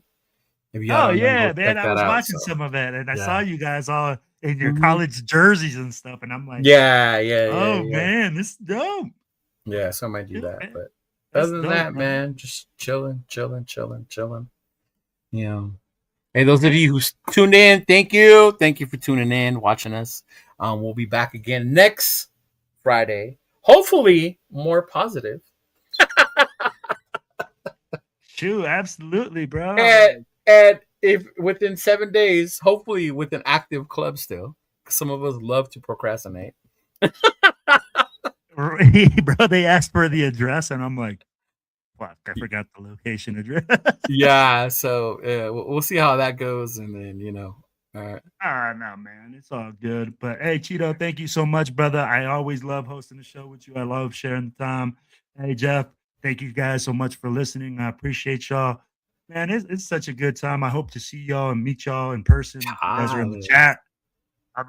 But at the end of the day, man, it's all about one nation. It's all about one team. And you guys know we love this team. It's all about the Raiders. Yeah, that's why we keep it real. All right, y'all. Peace out. Just win, baby.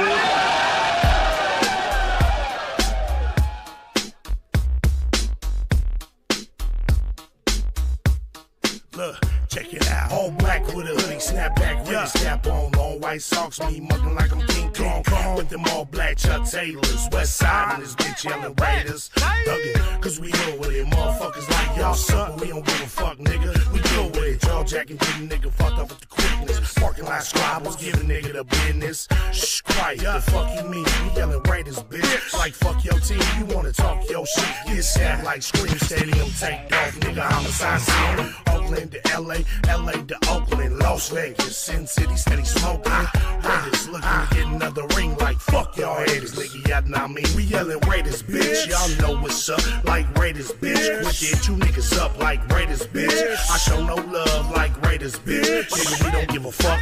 Raiders, bitch. Y'all know what's up, like Raiders, bitch. Quick get two niggas up like Raiders, bitch. I show no love like Raiders, bitch. Nigga, we don't give a fuck. With so much drama in the big LV, it's kinda hard being Yaya or end up C. But I, somehow, some ways, keep dropping these Raider hits like every single day. May I sip on this Henny while these haters pay attention and my name stay bitchin'. I'ma stay G'd up like a silver feed up and tucked as a burner just in case it heats up. But I'm humble, 10 toes down to never stumble. Keep doing Raider music, imitating, never double. It's like everywhere we go, it's like the same old shit. Here Raiders just suck, y'all can suck my dick. It's a nation just to prove, no need to consume, win, lose, or tie. Raider nation keep moving, top to the bottom, bottom to the top. It's Raider nation all day till the gasket drop. We yelling Raiders, bitch. Y'all know what's up, like Raiders, bitch. Quick get two niggas up like Raiders, bitch. I show no love like Raiders, bitch. Nigga, we don't give a fuck. Raiders, bitch. Y'all know what's up, like Raiders, bitch. Quick get two niggas up like Raiders, bitch. I show no love like Raiders, bitch. Nigga, we don't give a fuck. Welcome in this bitch like nigga, what's happening? With whiskey in my cup, turned up, Raider nation hella active. Watch what you say, watch the yapping, nigga. Don't get your ass kicked. We bout that action. I'm a goofy nigga, but I ain't no goofy nigga. Fuck around and find out he's doing a two-piece nigga. Everybody knows me soon as I hit the scene. They like Raiders, bitch, nigga, fuck your team. Champions Club, I am the one. VIP access, we do what can't be done. I do what I do, nigga, that's on the daily. Talking hella shit, give a fuck if they hate me. Only one nation, Raider nation, and it's evident. Any other nation is irrelevant. Commitment to excellence, just win, babies, what we telling them. Shout out to the nation, you know I had to represent. We yelling Raiders, bitch, y'all know what's up, like Raiders, bitch. Quick get two niggas up like Raiders, bitch. I show no love like Raiders, bitch. Nigga, we don't give a fuck. Raiders, bitch, y'all know what's up, like Raiders, bitch. Quick get two niggas up like Raiders, bitch. I show no love like Raiders, bitch. Nigga, we don't give a fuck.